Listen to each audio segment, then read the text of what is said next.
नमस्कार.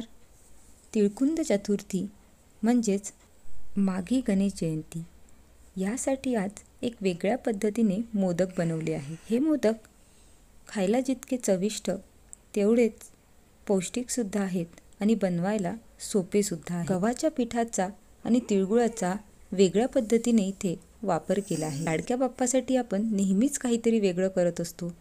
चला तर मग सुरुवात करूया. पूर्वतयारी सुद्धा करू शकतात, जसं की शेंगदाणे आणि तीळ आदल्या दिवशी भाजून ठेवू शकता. शेंगदाणे इथे अर्धी वाटी आधी भाजले आहेत. ते थंड होत आहेत तोपर्यंत तीळ भाजून घेतले आहेत. तीळ थंड होईपर्यंत शेंगदाण्याचे वरचे कव्हर काढून घेतलेले आहेत. आता एका बाजूला पॅन घेतला आहे आणि पॅनमध्ये 3 चमचे साजूक तूप घेतले आहे.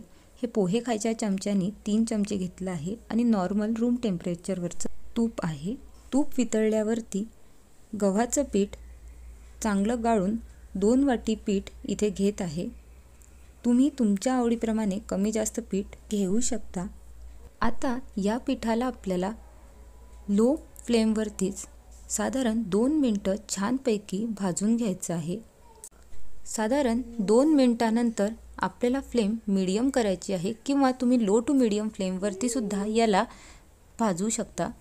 साधारण 2 मिनटं तरी लो टू मीडियम फ्लेमवरती याला भाजून घ्यायचं आहे. सतत हलवत तुम्ही याला मीडियम फ्लेमवरती सुद्धा भाजू शकता. कारण 2 ते 3 मिनटानंतर पिठाचा छान असा सुगंध सुटतो आणि या स्टेजला आता आपल्याला 2 चमचे तूप पोहे खायच्या चमच्याने टाकून घ्यायचं आहे आणि परत याला 2 मिनटं छानपैकी भाजून घ्यायचं आहे.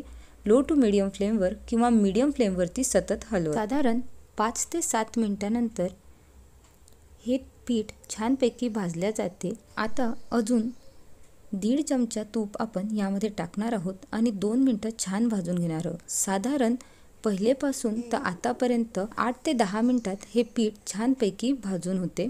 याचा रंगसुद्धा बदलतो. रंग बदलल्यानंतर तुम्ही अजून एखादा मिनटं भाजू शकता. पीठ जर नीट भाजलं गेलं तरच मोदक हे व्यवस्थित बांधल्या जातात, नाहीतर ते नीट बांधल्या जात नाही. शिवाय आपल्याला चवीला सुद्धा ते गव्हाच्या पिठासारखेच लागतात. म्हणून पीठ हे नीट भाजणं गरजेचं आहे. तुम्हाला 1-2 मिनटं शिल्लकही लागले तरीसुद्धा काहीच हरकत नाही. पीठ हे नीट भाजलं गेलं पाहिजे. आता या पिठामध्ये पाऊण वाटी मिल्क पावडर टाकत आहे. तुम्ही ज्या वाटीने प्रमाण घेतलं आहे त्याच वाटीने घ्यायचं आहे. याला छानपैकी एखादा मिनटं हलवून घेऊन याला छानपैकी एकजीव होऊ द्यायचं. त्यानंतर याला असंच 5 मिनिटं ऑफ करून असंच ठेवून द्यायचं. पीठ हे सेट होईपर्यंत आपण शेंगदाणे आणि तिळाचं कूट करून घ्यायचं आहे. हा कूट थोडासा बारीकसरच करावा. साधारण 5 मिनिटानंतर पीठ सेट झालं आहे. पाऊण वाटी पिठी साखर टाकून याला उलथाण्याच्या साहाय्याने छानपैकी दाबून ठेवायचं. त्यानंतर आपल्याला लागणार आहे गूळ. गूळ हे 1 वाटी घेतला आहे. हे कापून घेतलं आहे त्यामुळे जवळपास हे 1.25 वाटी गूळ आपल्याला भेटेल. आता आधीच आपण साखर टाकली आहे, मिल्क पावडर टाकलेलं आहे आणि हे गूळ, त्यामुळे इथे जे गोडवा आहे तो बॅलन्स झाला आहे. तुम्हाला हवं असेल तर थोडं तुम्ही अजून वाढवू शकता, गूळ किंवा साखर वाढवू शकता. इथे एक मोदकाचा साचा घेतला आहे, त्याला संपूर्ण तूप लावून घेतलं आहे. आधी यामध्ये पिठी भरून घेतली आहे. नंतर यामध्ये तिळगुळाचे छोटे छोटे लाडू केलेले आहेत आणि त्याचं स्टफिंग आपण यामध्ये भरणार आहोत आणि वरून परत पिठीने याचं बाइंडिंग करायचं. दुसऱ्या पद्धतीमध्ये तिळगुळचं आणि पिठीचा असा एकत्र लाडू बांधून त्याला या साच्यामध्ये भरायचं आहे आणि त्याचा हा मोदक तयार करायचा आहे.